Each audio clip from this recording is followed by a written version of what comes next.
കോൺഗ്രസ് തന്നെ പല ഘട്ടങ്ങളിൽ ഉന്നയിച്ച ശക്തമായ ആരോപണങ്ങളുണ്ട്. ഈ അമ്യൂസ്മെൻറ്റ് പാർക്കിനകത്തായിരിക്കും ഈ ഭൂമി കയ്യേറ്റമായാലും അതുപോലെ തന്നെ പല കോൺഗ്രസ് നേതാക്കൾക്കെതിരെ അവിടെ നിലമ്പൂരിലും മറ്റും അദ്ദേഹം സ്വാധീനം ഉപയോഗിച്ചെടുത്ത കേസുകൾ ഇതെല്ലാം കിടക്കുകയാണ്.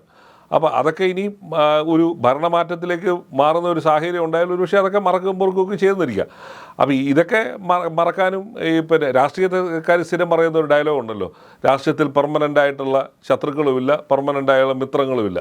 അപ്പോൾ ആദ്യം ആരാണോ ഇങ്ങോട്ട് വരുന്നത് തൽക്കാലത്തേക്ക് ശാന്തി എന്നുള്ള നിലയിൽ കൂടെ കൂട്ടുക എന്നുള്ളതിനപ്പുറത്തായിട്ട് ഈ പറയുന്ന ആരോപണങ്ങളിലോ അല്ലെങ്കിൽ പിന്നെ ഈ അത്തരം കാര്യങ്ങളൊന്നും വലിയൊരു പ്രസക്തി ഉണ്ടെന്നുണ്ട്. ഒറ്റ ഉദാഹരണം പറയാം.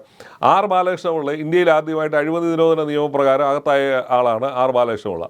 അത് VS അച്യുതാനന്ദൻ്റെ നിരന്തരമായ പോരാട്ടങ്ങളുടെ ഭാഗമായിട്ടാണ് അദ്ദേഹത്തിന് 1 വർഷമെങ്കിലും തടവ് ശിക്ഷ കിട്ടിയത്. അതേ ബാലകൃഷ്ണപിള്ളയെ 2 കൈ നീട്ടിയാണ് LDF സ്വീകരിച്ച് മാണിയെ കോഴമാണി എന്നൊക്കെ വിളിച്ച് രാജ്യം മുഴുവൻ ബഹളം ഉണ്ടാക്കി നിയമസഭ തല്ലിപ്പൊളിക്കുകയൊക്കെ ചെയ്ത് CPM തന്നെ മാണിയുടെ പാർട്ടിയെ സ്വീകരിച്ചത് നമ്മളാണ്. അപ്പോൾ രാഷ്ട്രീയക്കാർ പറയുന്ന ധാർമ്മികതയും രാഷ്ട്രീയക്കാർ പറയുന്ന അഴിമതി ആരോപണങ്ങളുടെ അവസ്ഥ ഇത്രയേ ഉള്ളൂ. ഇത് അങ്ങോട്ടും ഇങ്ങോട്ടും എപ്പോഴും നടക്കുന്ന ഒരു കാര്യമാണ്. ഈ ആരോപണങ്ങൾ ഉന്നയിക്കുകയും വർഗീയവാദിയാണെന്നൊരു സമയത്ത് പറയും, പിന്നെ ഏറ്റവും വലിയ മതേതരവാദിയാന്ന് പറയും, ഏറ്റവും വലിയ അഴിമതിക്കാരെന്ന് പറയും, ഇപ്പുറത്ത് വരുമ്പോൾ പിന്നെ വിശുദ്ധനായ മനുഷ്യനാണെന്ന് പറയും.